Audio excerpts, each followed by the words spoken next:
Orcas, as baleias assassinas, são um dos animais mais lindos, inteligentes e temidos dos oceanos.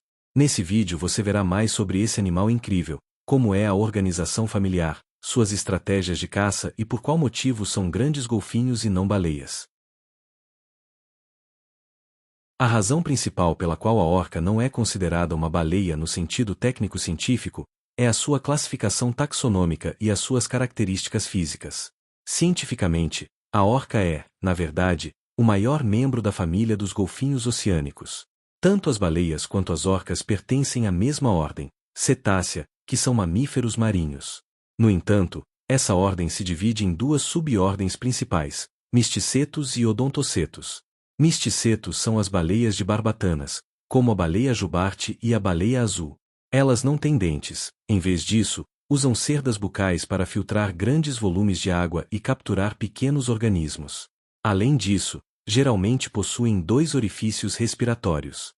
Já os odontocetos são os cetáceos com dentes, que incluem os golfinhos, os botos e a orca. Eles usam seus dentes para caçar e capturar presas maiores, peixes, focas, lulas e até baleias. Os odontocetos possuem apenas um orifício respiratório. A confusão se deve, em parte, ao seu tamanho impressionante, podem atingir até 10 metros de comprimento, e ao seu nome popular em inglês, killer whale, que significa baleia assassina. No entanto, esse nome é, na verdade, um encurtamento do termo original dado pelos marinheiros, que era assassina de baleias, whale killer, devido à sua observação predando grandes baleias. Geralmente atingem de 7 a 9 metros de comprimento, mas algumas podem chegar a 10 metros. As fêmeas geralmente pesam cerca de 5 a 7,5 toneladas, já os machos variam de 8 até 10 toneladas. O padrão de cores da orca é a sua característica mais marcante e serve como camuflagem e auxílio na identificação. A parte superior é predominante da cor preta, já a parte inferior é branca.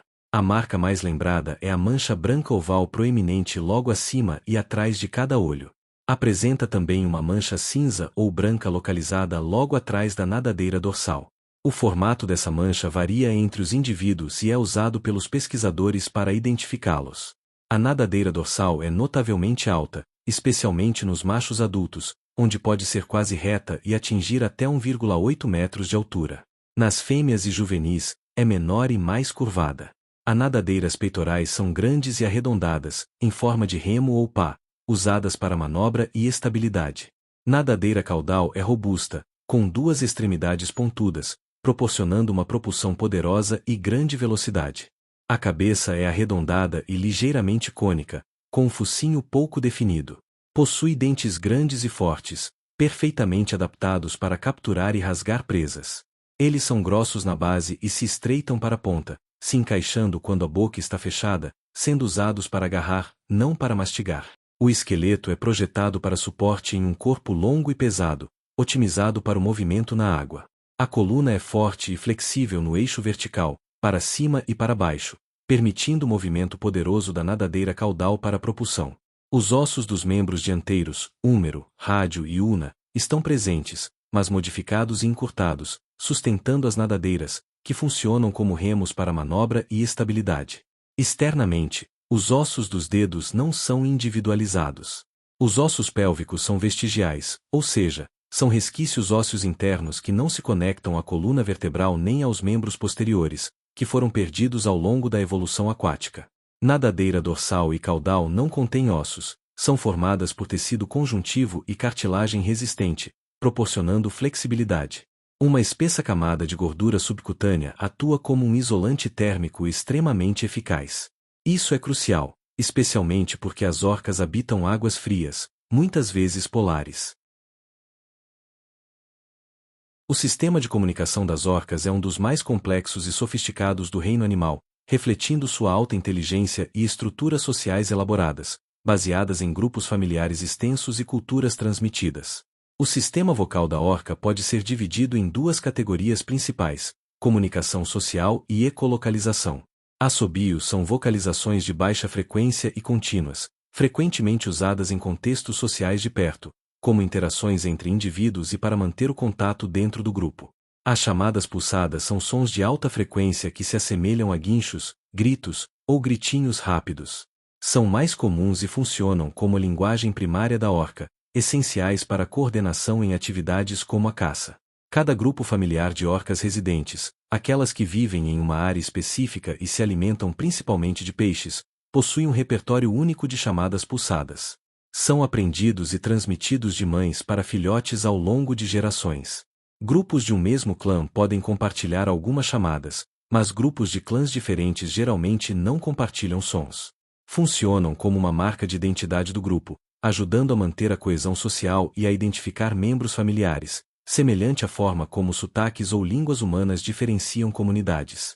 As orcas demonstraram uma notável capacidade de aprendizagem vocal, uma característica rara em mamíferos, compartilhada com golfinhos, morcegos e algumas aves. Estudos em cativeiro mostraram que orcas conseguem imitar sons e vocalizações de outros animais, e até mesmo reproduzir sons que se assemelham à fala humana. A ecolocalização é o sistema de sonar biológico da orca, usado para navegar, mapear o ambiente e, crucialmente, encontrar e identificar presas. A orca produz uma série de cliques curtos de alta frequência nas passagens nasais, direcionados para o ambiente. Esses cliques são focados e amplificados pelo melão, uma estrutura de gordura especializada na testa. O melão atua como uma lente acústica para enviar um feixe sônico estreito para a água. O som atinge um objeto, como um peixe ou um obstáculo, e o eco retorna. Os ecos são recebidos primariamente pela mandíbula inferior, que contém um tecido adiposo especializado que conduz as vibrações sonoras para o ouvido interno.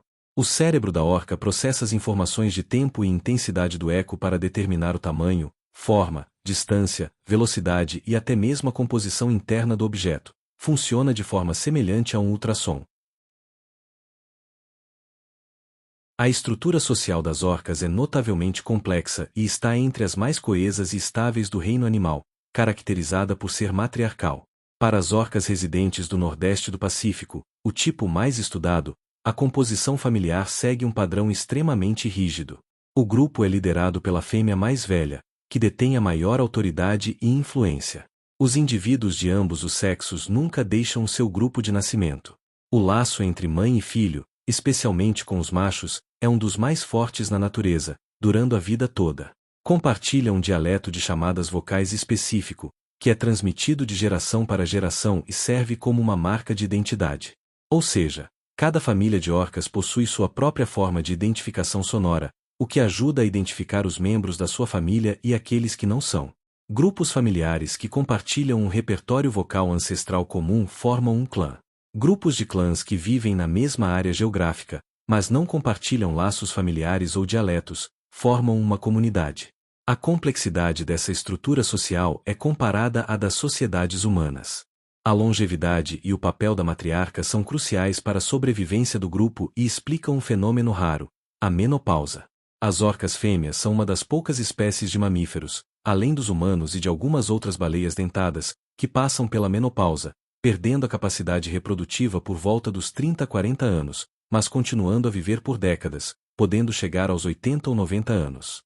Acredita-se que essa característica evoluiu porque as fêmeas mais velhas, ao pararem de se reproduzir, podem dedicar toda a sua experiência e conhecimento para ajudar na sobrevivência de seus parentes. Lideram o grupo a locais de alimentação, especialmente em tempos de escassez, usando a memória de eventos passados. Ajudam ativamente os filhotes de suas filhas e filhos a sobreviver, protegendo-os e compartilhando comida. O treinamento de caça em orcas selvagens não é um processo formalizado, mas sim um sistema de transmissão cultural e aprendizagem social que ocorre inteiramente dentro da composição familiar. A caça é uma das manifestações mais impressionantes da inteligência e da complexa estrutura social desses animais. As fêmeas mais velhas, com décadas de experiência, lideram o grupo para os melhores locais de alimentação. Em tempos de escassez, a memória da matriarca sobre onde encontrar comida é vital para a sobrevivência familiar. Cada ecótipo de orca possui um conjunto específico de presas, peixes ou mamíferos marinhos, e, portanto, um repertório cultural de técnicas de caça que é único para o seu grupo familiar e é ensinado às gerações seguintes. Os adultos, frequentemente, capturam e libertam presas grandes, como leões marinhos ou botos, várias vezes na frente dos filhotes. Este jogo de tortura aparente serve como uma aula prática onde os jovens podem interagir com a presa, aprender a incapacitá-la e praticar a coordenação em grupo, antes que o animal perca a vida. Os filhotes acompanham os adultos nas caçadas complexas por anos, observando atentamente a execução de estratégias como a formação de ondas ou o ataque coordenado a baleias maiores. O processo de caça das orcas é notável pela sua inteligência, cooperação e diversidade de estratégias, que variam muito dependendo do tipo de presa e do ambiente. A caça raramente é solitária. As orcas frequentemente trabalham em grupos, coordenando ações de forma complexa para cercar, cansar ou desorientar a presa. Diferentes populações de orcas, como as residentes e as transitórias, se especializam em diferentes dietas e desenvolvem técnicas de caça exclusivas para suas presas. Esse conhecimento é passado de pais para filhotes. As orcas demonstram grande capacidade de aprendizado, refinando estratégias de caça e, em alguns casos, ensinando ativamente os filhotes a caçar, simulando situações de predação. Utilizam a ecolocalização para localizar e rastrear presas, especialmente em águas escuras ou turvas, ou para encontrar cardumes de peixes. Uma técnica utilizada é a lavagem por ondas, onde um grupo de orcas nada lado a lado, em alta velocidade, criando uma onda poderosa que quebra placas de gelo, onde focas descansam, e joga a presa para a água, onde pode ser capturada. Também executam um ataque beira-mar.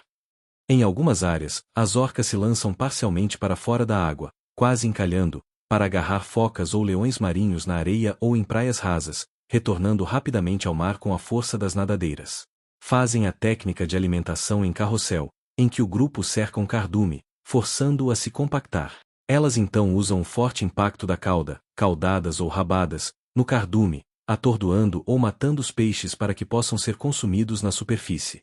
As orcas também podem atacar baleias, onde o grupo trabalha junto para isolar o animal, muitas vezes atacando filhotes ou animais mais fracos. A estratégia inclui morder as nadadeiras e a cauda para imobilizar a presa e, em seguida, afogá-la ou atacá-la de forma coordenada. As orcas são tão destemidas e confiantes na sua força familiar de ataque que também podem caçar tubarões. As orcas se coordenam para virar o tubarão de barriga para cima. Em muitas espécies de tubarões, essa posição induz um estado de imobilidade tônica, deixando-os indefesos. O alvo principal costuma ser o fígado, um órgão rico em gordura.